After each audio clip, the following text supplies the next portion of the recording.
எல்லா புகழும் இறைவனுக்கே. இறைவன் கற்றுத் தந்ததை தவிர வேறு எந்த அறிவும் எனக்கு இல்லை. இன்னைக்கு எதை பத்தின பதிவு அப்படின்னு பார்த்தீங்கன்னா, சர்க்கரை வள்ளி கிழங்க வச்சு ஒரு சிப்ஸ் செய்யறது எப்படி அப்படின்றத பத்தின பதிவு.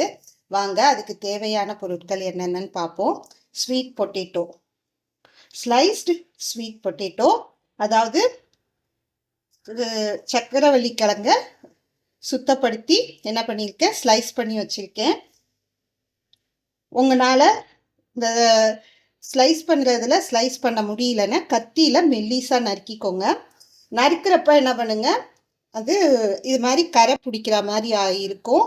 அப்போ என்ன பண்ணுங்க, இந்த தண்ணியில் எலுமிச்சம்பழத்தை புழிஞ்சு விட்டு ஸ்லைஸ் பண்ணுங்க, கரை பிடிக்காது. சால்ட் உப்பு, லைம் எலுமிச்சை, ஆயில் எண்ணெய், இதுதான் இதுக்கு தேவையான பொருட்கள். வாங்க எப்படி செய்யறதுன்னு பார்ப்போம். இப்போ பற்ற வச்சுக்கலாம்.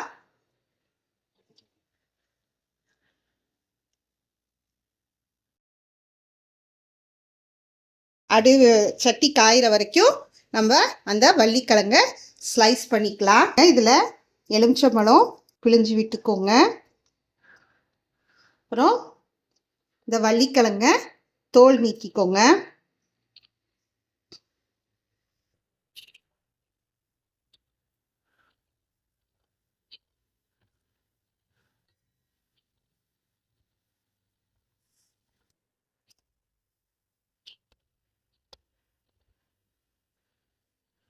நல்லா சுத்தமாக இருந்தால் தோலோட நல்லா கழுகிட்டு ஸ்லைஸ் பண்ணுங்க. இல்லை எனக்கு தோலை சீக்கணும்னா தோலை சீச்சுக்கோங்க.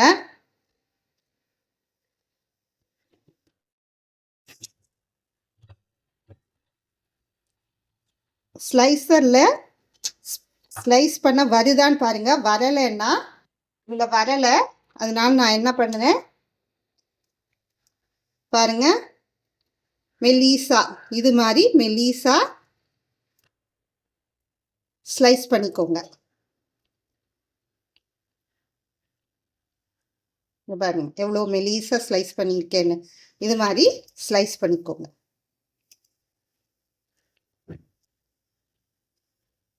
நீங்கள் எலுமிச்சம்பழம் புழிஞ்சிட்டு தண்ணியில் போட்டுட்டு இது மாதிரி எடுத்து வச்சுக்கிட்டிங்கன்னா கரை பிடிக்காது.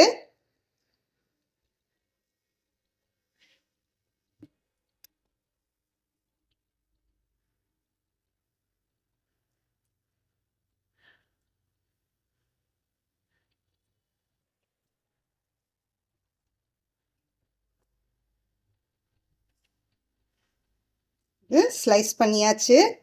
நம்ம சட்டியும் காஞ்சிருச்சு, அங்கத்தி காஞ்சிருச்சு. எண்ணெய் ஊற்றிக்கலாம். எண்ணெய் காயட்டும். எண்ணெய் காஞ்சிருச்சு. இப்போது சர்க்கரைவள்ளி கிழங்க போட்டுக்கலாம். உங்களுக்கு எண்ணெய் எப்படி காஞ்சிருச்சு அப்படின்னு இது பண்ணணும்னா முதல் என்ன பண்ணுங்கள், ஒரு சின்ன துண்டை எடுத்து போட்டு பாருங்கள். இதோ பாருங்க நல்லா பொரியுது இல்லையா? அப்போது எண்ணெய் காஞ்சிருச்சு. வள்ளிக்கிழங்கு போட்டுக்கலாம். எப்படி உருளைக்கிழங்கு டிப்ஸு செய்வோமோ அதே மாதிரி தான்.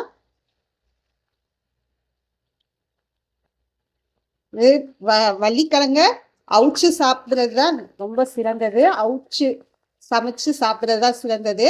ஆனால் இப்போ இருக்க பிள்ளைங்க எல்லாமே வறுத்துன்னு கேட்கறதுனால இதை எப்படி சிப்ஸு பண்ணுறது அப்படின்றத காட்டுறேன்.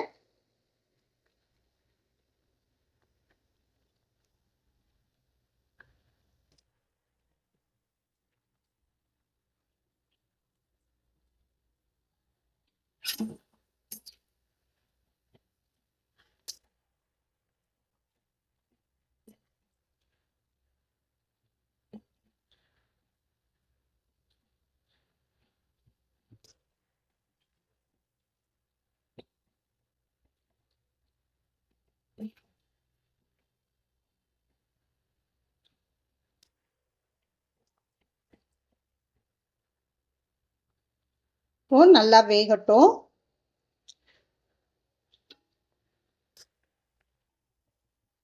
உங்களுக்கு இந்த கிழங்கு எப்படி வெந்துடுச்சு அப்படின்னு தெரியும் அப்படின்னு பார்த்தீங்கன்னா, இந்த கிழங்கு வறுத்துட்டு இருக்கோம் இல்லையா, அப்போது நீங்கள் இது பண்ணுறப்போ அதை பாருங்கள், இந்த நொர நொறையாக வருது இல்லையா, இந்த நுரையெல்லாம் வராமல் இருக்கிறப்போ கிழங்குல இருக்க நீர் சத்தெல்லாம் போயிட்டு மொறுமொறுன்னு இருக்குன்னு அர்த்தம். இந்த நுரை இருந்துச்சுன்னா ஒன்றும் கிழங்கு வேகலை அப்படின்றது. இந்த நுரை அடங்குற வரைக்கும் வேக விடுங்க.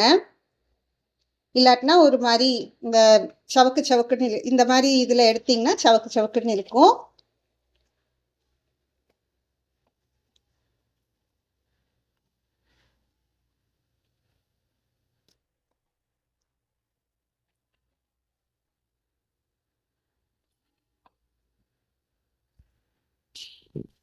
இது வெந்துட்டு இருக்கப்போ இடையில இடையில கிண்டி விடுங்க.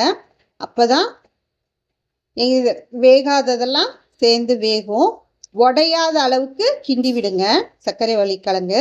இல்லை எனக்கு இது மாதிரி ஒரே இதில் வேக வச்சு மொறுமொறுன்னு எடுக்க வரலை அப்படின்னா என்ன பண்ணுங்க, ஒரு முக்காப்பதம் வெந்ததுக்கப்புறம் எடுத்து வச்சுட்டு எல்லாத்தையும் வறுத்து எடுத்துட்டு, மிச்சம் இருக்கும் இல்லையா, அதை எல்லாத்தையும் வறுத்து எடுத்துட்டு அதுக்கப்புறம் திருப்பி இன்னொரு வாட்டி எண்ணெயில் போட்டு வறுத்து மொறுமொறுன்னு எடுங்க. அதாவது நம்ம நேந்திரம் பழம் சிப்ஸுக்கெல்லாம் செய்வோம் இல்லையா, அது மாதிரி செய்யலாம். பாருங்க, இது மாதிரி இது கிண்டி விடுறப்போ தான் எங்கெல்லாம் வேகலையோ அதுவும் சேர்ந்து வேகும்.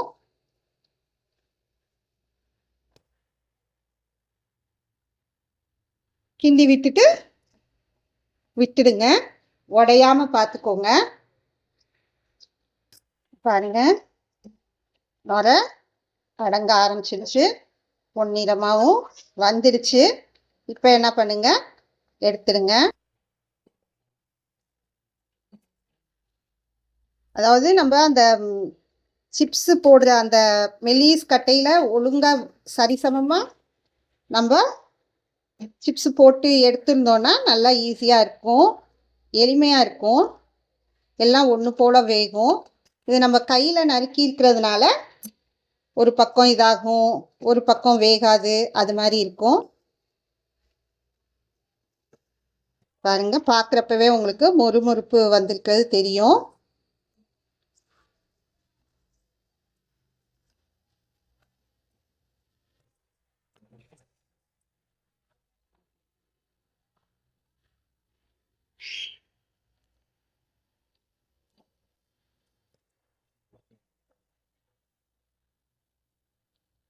எடுக்கிறப்போ அடுப்பை சிறு தீயில வச்சுக்கோங்க. இந்த சக்கரவள்ளி கிழங்க போடுறப்போ அதிகமான தீக்கு கொஞ்சம் கம்மியாக இருக்கும் இல்லையா, அந்த இதில் வச்சுக்கோங்க. இதோ மிச்சம் இருக்கிறதையும் நான் போட்டுக்கிறேன், போட்டு வறுத்து எடுத்துக்கலாம்.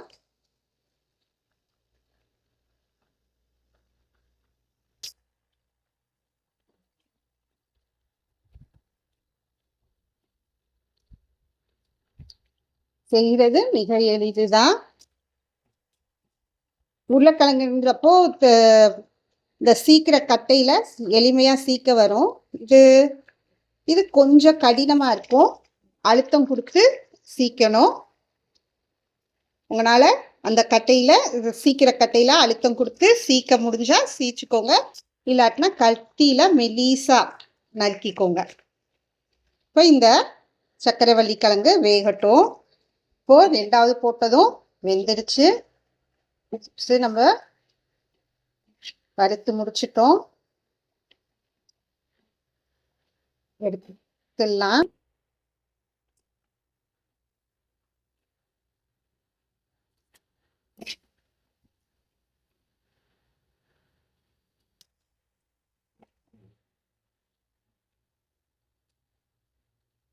சிப்ஸ் எடுக்கிறப்போ சிறு தீயில வச்சுக்கோங்க.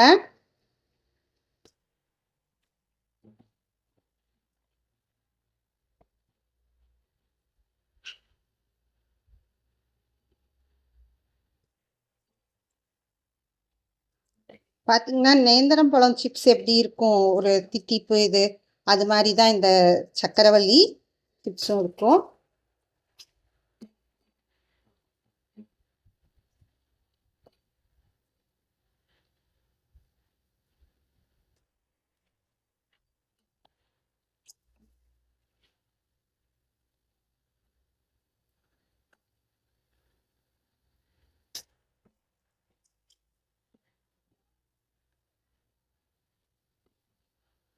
பாருங்க எல்லாம் எடுத்தாச்சு.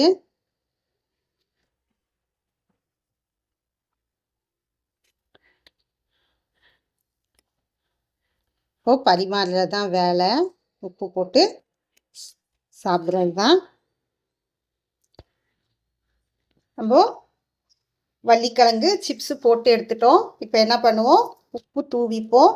உங்களுக்கு காரம் வேணும்னா மிளகு தூள் தூவிக்கலாம், இல்லாட்டினா மிளகாய் தூள் சேர்த்து உப்போட சேர்த்து தூவிக்கலாம். அது உங்கள் விருப்பம்.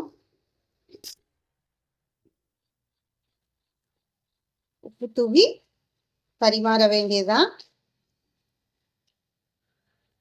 பாருங்க, அதாவது கொஞ்சம் கனமாக இருக்கிறது இதாக இருக்கும். நல்லா வேக விட்டுக்கோங்க. இந்த பாருங்க, இது மாதிரி கனமாக இருக்கிறது தான். அதை 2 வாட்டி வேக விட்டுக்கிட்டிங்கன்னா உங்களுக்கு இதாக இருக்காது. மற்றபடி நல்லா மொறு மொறுன்னு உருளைக்கிழங்கு சிப்ஸ் மாதிரி வெந்திருக்கும். பாருங்க, இது மாதிரி இருக்கும். நேந்திர பழ சிப்ஸ் எப்படி சாப்பிட்டோன்னா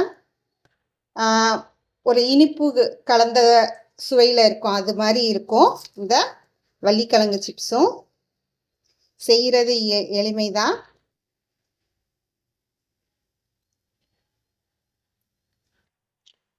இந்த வள்ளிக்கிழங்கு சிப்ஸ் செய்கிறது எளிமையான முறையில் தான் இருக்கும். இந்த வள்ளிக்கிழங்கை அவித்து சாப்பிட்றது, இல்லாட்டினா குழம்புல போட்டு சாப்பிட்றது, இப்படி சாப்பிட்றது உடம்புக்கு மிகவும் நல்லது.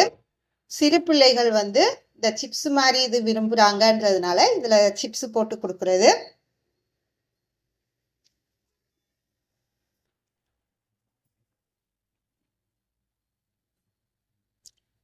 நீங்களும் இந்த எளிமையான சிப்ஸை செஞ்சு சுவைத்து மகிழுங்கள்.